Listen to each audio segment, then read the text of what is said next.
A Drägerman's a Drägerman's a Drägerman.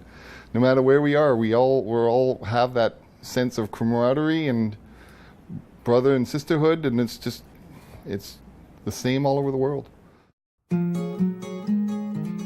My name is John Hagan. I've been involved in Ontario mine rescues since 1979.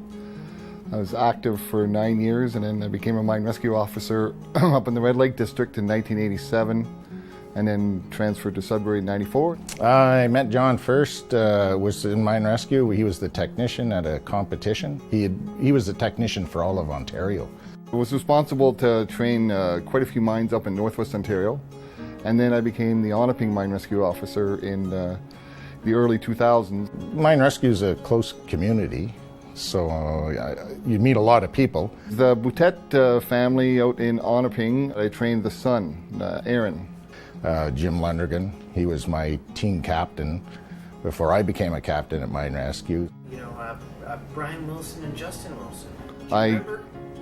Brian, I actually trained him up in Red Lake, and Justin, I gave him his introductory course here in Sudbury. And if you're seeing Brian, tell him I said hey. We used to say that mine rescue folks, Drägermen, are a brotherhood. You can't call it a brotherhood anymore because there's women involved.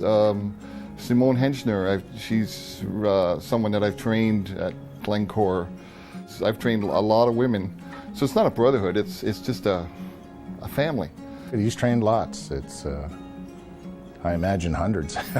So, if you add them all up, I would say somewhere between 1,000 and 1,500 people that I've trained over my career. So, he's thorough, he's relaxed, and he can teach. You know, when you train people to save people's lives, you know, you earn the respect of the individuals you're leading, and he certainly has that. My own family is quite involved in mine rescue. My son-in-law, Andrew, is actually active in mine rescue right now at Glencore. And his dad used to be active at Glencore as well, and I trained both of them. I started mining in 1979 when I was 18. It looked exciting. You know, you see these guys with stuff on their back and breathing apparatus on. And my dad's never wanted me to be in mining, but he supported me 100% as soon as I got into mining and mine rescue. He went to school for pre-med, actually, at Laurentian, and decided that pre-med wasn't for him, and that mining was. You know, much to my, oh my God. You know, I always appreciated what he did and what he's done and participated in, and it's given me some milestones too. He didn't really tell me. It just kind of, he just said, hey, I'm in mine rescue. And I just said, hey, I'm glad. It's going to teach you a lot about yourself and a lot about other people. So, yeah, it makes me proud. Makes you a better person. He's been a mine rescue man now for 12 years, 11 to 12 years.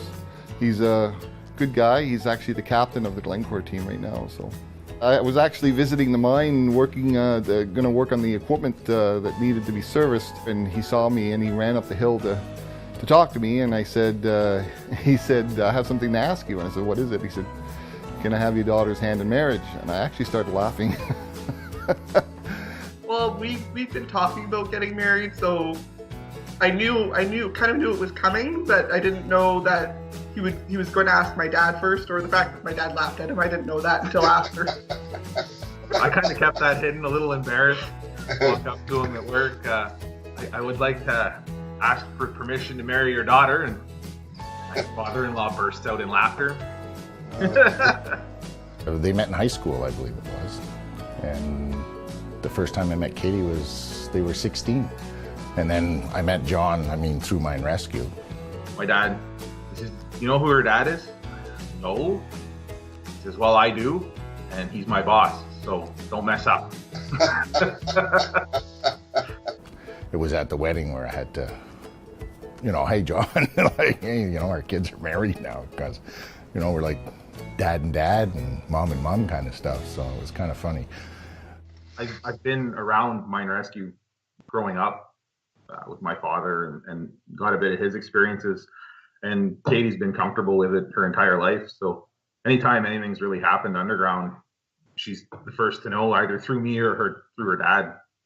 I know probably growing up around it has probably made me a little bit more desensitized to it than maybe someone else, but it's still rather terrifying. Have I ever been in a situation where I've known the person or people who are trapped or more serious, in a more serious situation? Oh, absolutely, especially in Red Lake.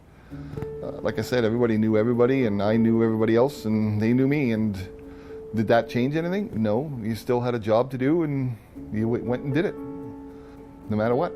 Because if you don't, who else is going to do it? The one that really kind of spooked us was the one at Fraser Mine, and it was all white smoke. But when we got to the level with the 4,000 foot, and I asked, I was the captain of the team. I asked the number 2 man to take a gas reading, and it was it buried our instrument, over 9,000 parts CO, and it was as clear as the room.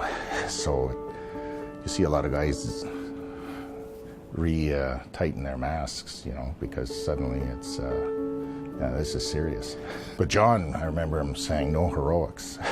It was, I know you guys are good at what you do, but, just remember it's a team, so they don't want individuals fighting fires, they want teams to fight fires.